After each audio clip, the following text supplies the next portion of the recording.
Heavy damage on the enemy side, attacks in retaliation to Pakistan Army's support to push terrorists into the Indian territory. All preparations in place as Haryana and Maharashtra gear up for assembly polls tomorrow. By-polls also to take place for 2 Lok Sabha constituencies and 51 assembly seats across 17 states. Counting of votes on 24th October. Prime Minister Narendra Modi appeals to the entertainment fraternity to use its creative spirit for nation building, interacts with members of film and entertainment world on ways to mark 150th birth anniversary of Mahatma Gandhi.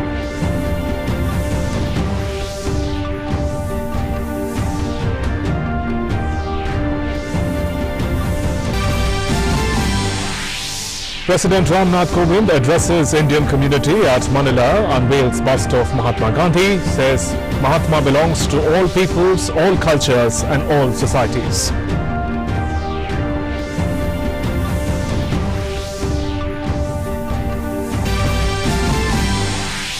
In UK, Prime Minister Boris Johnson sends letter requesting EU for a delay to Brexit, but without his signature.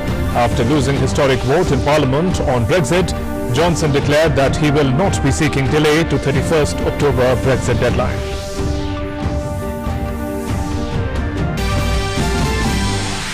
In sports, in the third and final test at Ranchi against South Africa, Rohit Sharma hits 212 and Ajinkya Rahane 115 as India takes a commanding position on day 2.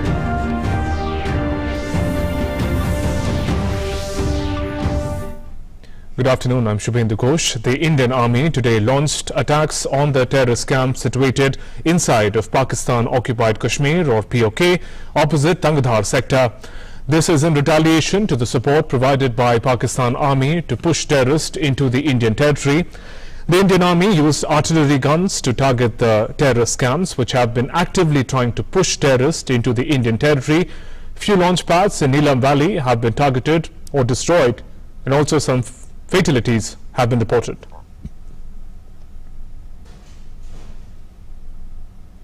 In Jammu and Kashmir, 2 Jawans were martyred and a civilian killed in ceasefire violation by Pakistan early morning today. 3 others were injured in the unprovoked firing. The incident took place in Tangdhar sector of Kupwara. 2 houses were also damaged in the incident. The army said they retaliated strongly to the unprovoked firing. There is also cross-border firing along the international border in Kathua.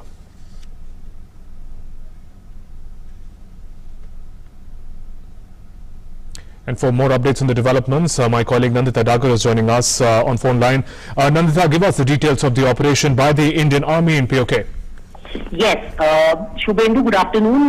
Today, early in the morning, Pakistani Army used heavy guns to target our civilian areas as well as army positions, in which one of our civilian, Muhammad Sadiq, who was 55 years of age, died, and 2 of our soldiers also were martyred. And therefore, in response to that, in response to this unprovoked ceasefire violation by Pakistan, the Indian Army used 105mm guns to target their camps. Now, we have been told by sources that the Indian Army targeted the Neelam Valley in Pakistan-occupied Kashmir, and 4 to 5 terrorist camps were destroyed in this, and 4 to 5 Pakistani soldiers have been killed in this retaliation. Also, there are 3 non-fatal casualties on the Indian side. They were just injuries of a 70-year-old, a 50-year-old and a 22-year-old. Now, this is a significant response by the Indian side, which says that the Pakistani army was trying to assist terrorists to infiltrate into the Indian side of the LOC. As a result, the Indian army used high caliber weapons, which means artillery fire, and weapons which have a high radius of impact. And that is why army posts which were giving protection, and they were equipping and launching these terrorists from these launch pads were targeted and hit by the Indian Army. The Indian Army in a statement has also said, Shubhendu, that the Indian Army retains the right to respond at a time and place of its choosing in case the Pakistani Army continues to assist terrorists activities across the Indian borders. Right. So a very strong response by the Indian Army to this pattern of Pakistani Army, which actually in leading up to the days to Diwali, Eid, as well as India and Pakistan cricket matches, international cricket matches, they always carry out these, it is a pattern that has been observed that they carry out ceasefire violations, firing, and also target civilian areas, villages. This was incidentally the village that they targeted this time was Gundishat village in Tangdhar, to which we have launched artillery fire into the Neelam Valley in POK, and we have killed about 4 to 5 Pakistani soldiers as per our sources. Right, Nandita, also coming back to the Indian Army targeting the terrorist camps in POK, how unprecedented is the operation? We know earlier in surgical strikes terror camps were targeted, but now from where we are, artillery guns are being used to target terrorist camps. In operational terms, how unprecedented is this?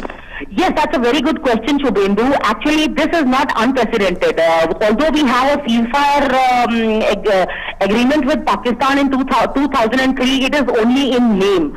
As you mentioned, this was not a surgical strike in the sense that our soldiers, troops or our air power did not intrude into the Pakistani or POK airspace. Right. But artillery weapons and heavy caliber weapons have always been used in the past also several times. If you remember, in October 2014, just a few months after the Prime Minister Narendra Modi government took office, Pakistan had inflicted heavy casualties on not just our soldiers, not just on the LOC but also on the international border, killing several BSF personnel, army personnel and several civilians.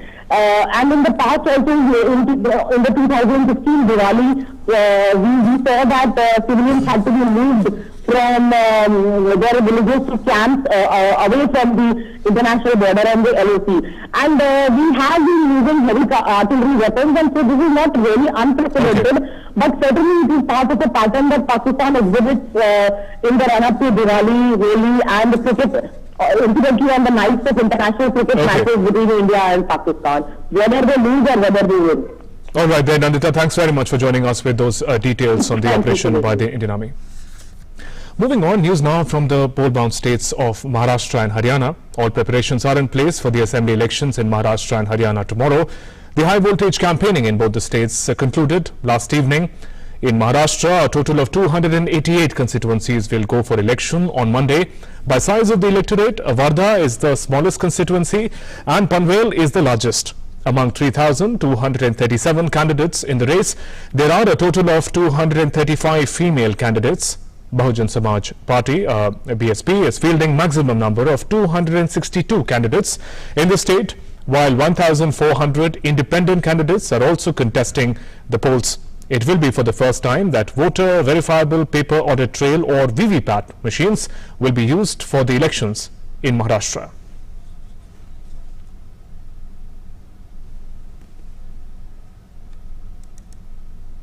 Elections will also be held in 90 constituencies in Haryana on Monday. By size of the electorate, Narnaul is the smallest and Badshapur is the largest constituency in the state. A total of 1,169 candidates are trying their luck, out of which 104 are female candidates.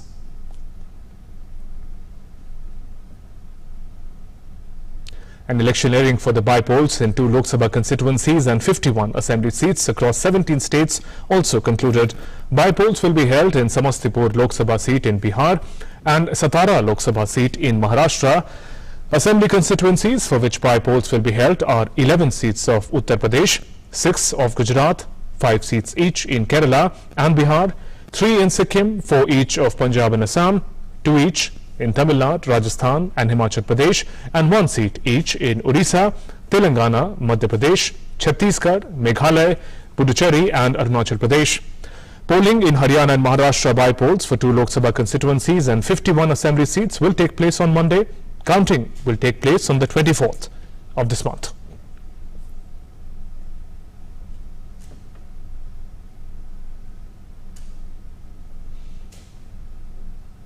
Moving on, Prime Minister Narendra Modi on Saturday interacted with members of the creative and entertainment world on ways to mark 150th birth anniversary of Mahatma Gandhi. The interaction was held at his residence at Lok Kalyan Marg, New Delhi. Addressing the gathering, Prime Minister said, Gandhiji is synonymous with simplicity. His thoughts reverberate far and wide. PM also said power of creativity is immense and it is essential to harness the spirit of creativity for our nation. He hailed the efforts of people from the world of films and television in popularizing ideals of Mahatma Gandhi. Prime Minister shared with the eminent film personalities that their work has reached all corners of the world. He said he would be happy to help in any way to ensure maximum impact of their creative initiatives.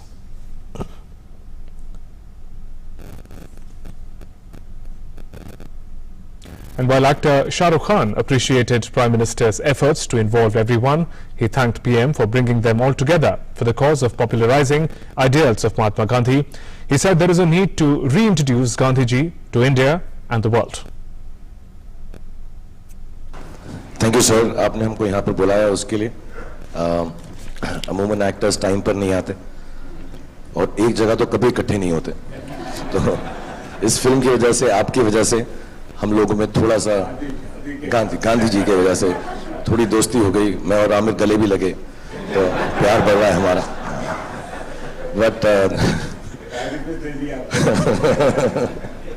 But genuine बात यह है कि मुझे ऐसा लगता है कि हम सबके ख्यालात, हमारे माँ बाप ने जो हमको सिखाया, मेरे पिता ने, मेरी माता जी ने, हम सबके घर वालों ने जो सिखाया है हमको, बहुत मूल और बहुत सिंपल सी बातें होती हैं, छोटी छोटी बातें होती हैं. और अच्छी बातों की सबसे बड़ी बात यह है कि आसानी से भुलाई जाती है. वो अच्छी बात होती है. जैसे मैं एक छोटा सा आपको एग्जांपल देता हूं, जो आपने ही शुरुआत की, कि सबको पता है साफ रहना चाहिए, नहाना धोना चाहिए, कचरा वचरा हटा कर रखना चाहिए. बट आपने उसको री इंट्रोड्यूस किया स्वच्छता अभियान से, तो फिर सब हम लोग भी जाने लगे, उससे अवेयरनेस बढ़ी.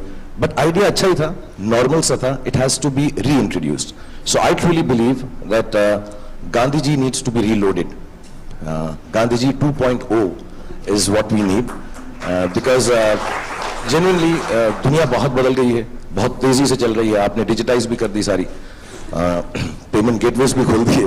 So now the idea is कि जो हमारी यंगर जनरेशन है उनको हम कैसे लुभाएं. नाच के बड़े बड़े गायक हैं, बहुत सारे कलाकार हैं जो इस दूसरी फिल्म में भी जिन्होंने भाग लिया.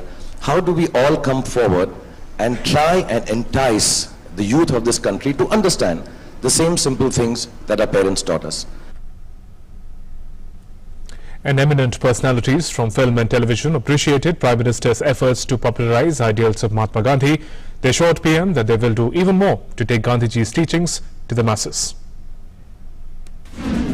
गांधी जी पर फिल्में बनाने का जो आइडिया है, मेरे ख्याल से ये हम लोगों के लिए, फिल्म इंडस्ट्री के लिए बहुत अच्छी बात इसलिए है क्योंकि हमें एक मौका मिलेगा कि हम अपने आप को रीइंट्रोड्यूस कर सकें गांधी जी की फिलॉसफी को. अक्सर हम लोग गांधी गांधी बोलते हैं बट उनकी बातों तक फिर पहुंच नहीं पाते. It's a good time to go back to Gandhi and to understand what was that power that made the most powerful imperialist move away from this nation without the use of violence. I think that will bring the change within. So I think this is the first government and probably the first Prime Minister who is so inclusive of the art and artists and the film industry. I must say that no one has given the industry so much respect before, and nobody has recognized the soft power and the strength of artists in the country before. So for that, from the bottom of my heart, on behalf of the entire industry, I thank our Prime Minister, and of course the things that he has said about propagating Gandhi philosophy and his way of life and values. We're all going to make sure that that's channelized. पहली बार ऐसा लगा कि एक हमारी industry को हमसे ज़्यादा कोई जानता है, हमारी पावर को कोई जानता है और हमें प्रेरित कर रहा है कि we can go ahead and do something for society, for ourselves and take our industry and be the soft ambassadors of India. So thank you PM for this fantastic film.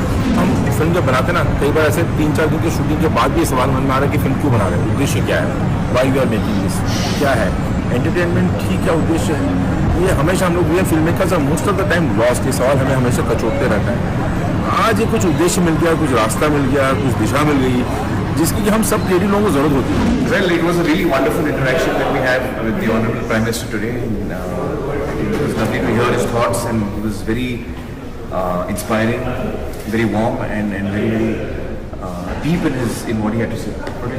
No, I also feel the fact that film industry can get self-obsessed, and it's important that we create work which sends out messages. And it does not mean that film should only be about messages, but in an engaging and entertaining manner, if we can involve everybody. And I think this kind of Interaction was really good. again, it's very nice that all of us will get very encouraged. This government has always been sympathetic to the film industry. Right from the time when Vajpayee Sahab was there, when they made this, recognized this as an industry. And since Mr. Modi, since Prime Minister Modi's come, he's made a point to make sure every glitches are solved instantly. जैसे IMB secretary ने बताया कई ऐसी चीजें थी जो हमारे problems थे, मतलब they have been taken care, they've been addressed, and I'm quite sure we are in good hands as long as he's there heading the country. Moving on, President Ramnath Kovind today unveiled the bust of Mahatma Gandhi in Philippines, marking the 150th birth anniversary of Father of the Nation, and hoped that the future generations would be inspired from his legacy of compassion, truth and ethics. President Kovind took part in the event at the Center for Peace Education in Miriam College in Manila, Philippines, during his 5-day visit to the Southeast Asian nation. Addressing the gathering, President Kovind said he was touched to hear the rendition of Mahatma Gandhi's favorite hymn, Vaishnavajan To Tene Kahiye, by famous Filipino singer Grace Nono. Emphasizing the importance of the bhajan, President said the bhajan describes humanity and empathy. Following its learnings, the world could become a better place.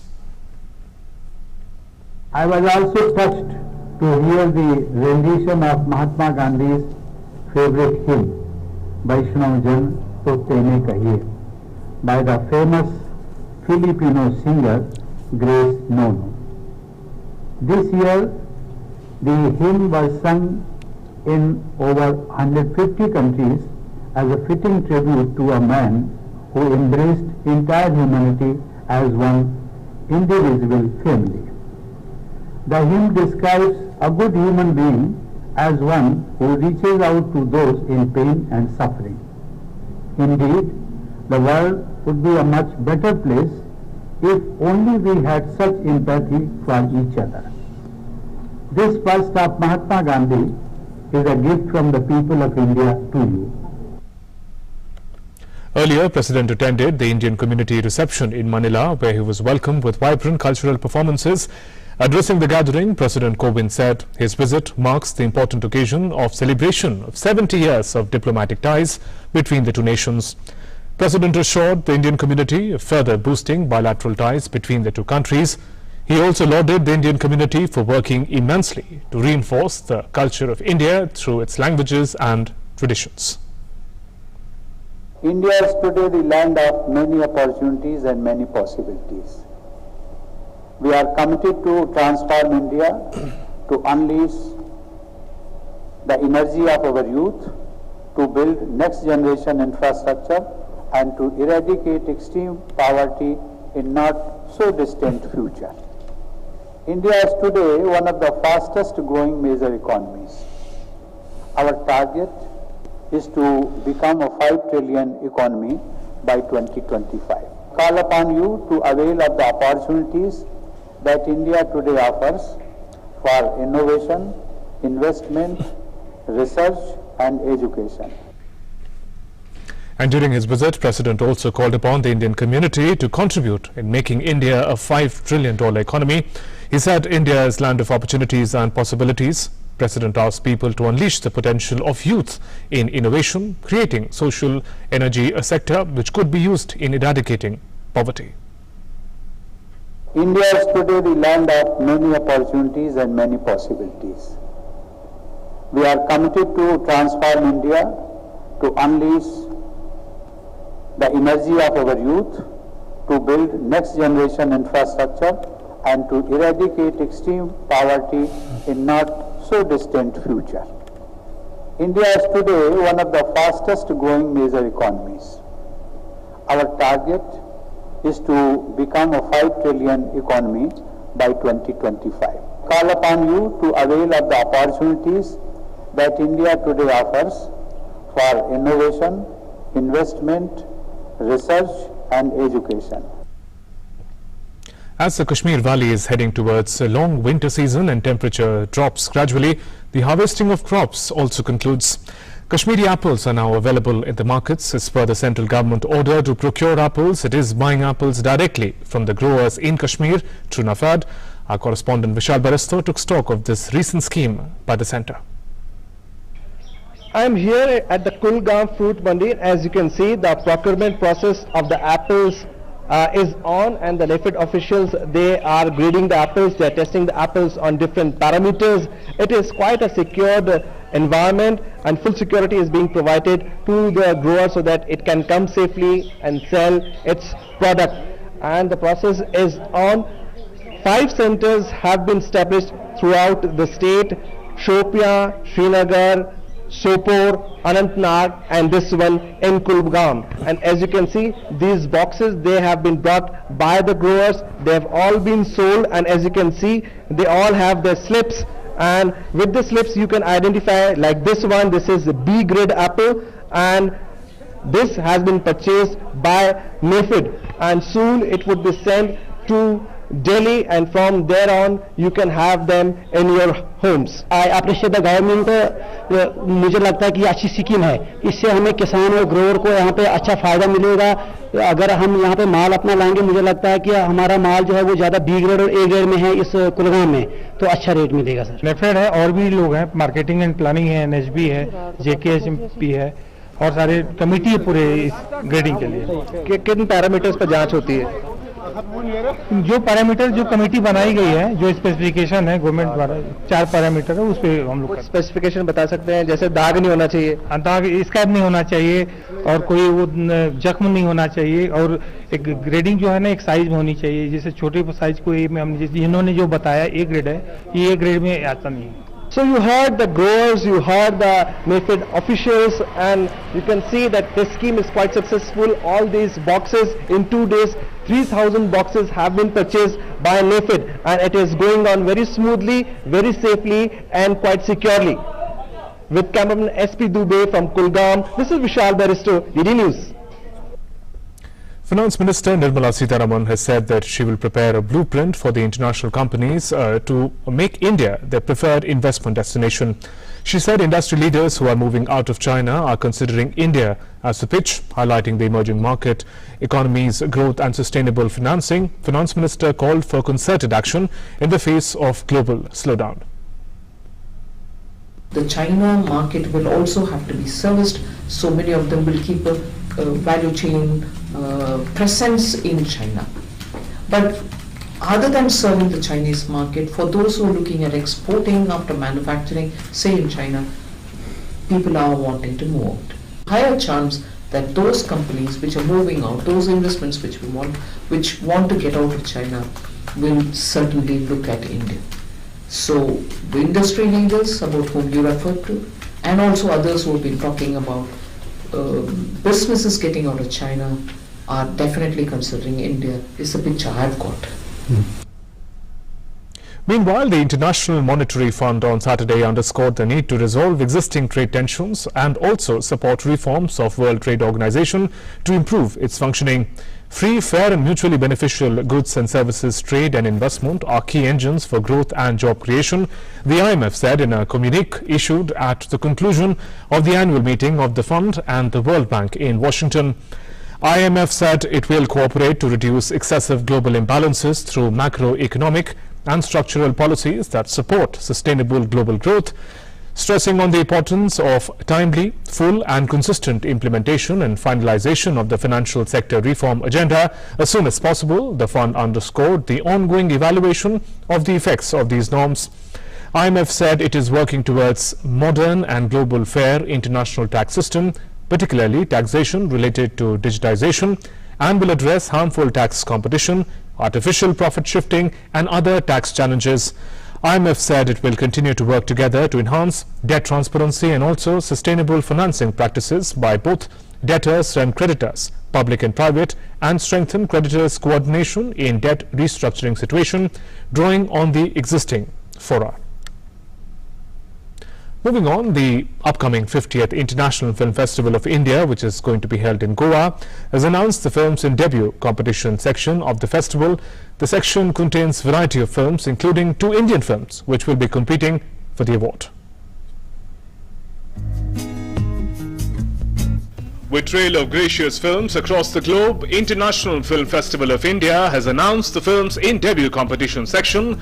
The debut film competition section is marked to honor the best first-time filmmakers of the year, filmmakers who are able to produce feature film that reflects a new paradigm in motion pictures. In terms of aesthetics, technique or technological innovation will be awarded with a silver peacock, a certificate and a cash prize of ₹10 lakhs. The films that would be competing in the debut section genre are Algerian film Abu Lila, directed by Amin Sidi Boumediene, Korean film Romang by Lee Chang-yoon, Romanian film Monsters by Marius Altinu, US film My Name is Sarah by Stephen Orrit, female filmmaker Eva Cool's Cleo are the films which made it to debut competitions this year. In this race for Best Debut Film, India also marked its presence by the entry of 2 films in the competition. Abhishek Shah's National Award-winning film Helaro and Malayalam film Uare by Manu Ashokun are competing in this sector in the 50th International Film Festival. The festival aims at providing a common platform for cinemas of the world to project excellence in film art, contributing to understanding and appreciation of film cultures of different nations in the context of their social and cultural ethos, and promoting friendship and cooperation among the peoples of the world. Bureau Report, DD India. And with that, we conclude this bulletin. News and updates continue after a short break. Namaskar.